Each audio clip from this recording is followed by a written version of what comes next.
क्षमा मागिले मोहसिन नकवी। प्रथमे चोरी कले एबे मुह फुटाणी देखौछंती।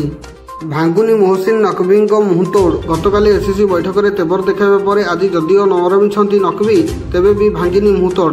गतकाली भारत जोरदार विरोध सत्वे निज जिद्रे अटल रही मोहसिन नकवी। प्रथमे ट्रॉफी चोरी करनेबा पर फेराई देवा नाराज थिले मोहसिन। वर्तमान शर्तमूलक भाव ट्रॉफी देवाक राजी होइछंती नकवी। गतकाली एससीसी बैठक में बीसीसीआई उपाध्यक्ष राजीव शुक्ला और पीसीबी अध्यक्ष मोहसिन नकवी मध्य प्रबल जुक्तितर्क होइछि। बीसीसीआई तरफ राजीव कहिथिले जे ट्रॉफी कहार संपत्ति नुहे। बीसीसीआई प्रश्न विजेता प्रथम कहीं ट्रॉफी दि जाए नहीं। बीसीसीआई एससीसी ऑफिस रु ट्रॉफी नेबो बोली कहिथिला राजीव।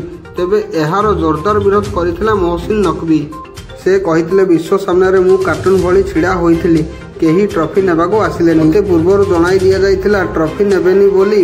विश्व सामने मु कार्टून पालटिली, ट्रॉफी दरकार तो मो ठारू आसी नियो बोली नकवी कहिथिले। सेपटे राजीव शुक्ला कहिथिले ए ट्रॉफी एससीसी रो तुमरो व्यक्तिगत संपत्ति नुहे। तेबे भारत एने आईसीसी रे निकटरे अभियोग करबा प्रस्तुत हेउथिबा जणा पड़िछि।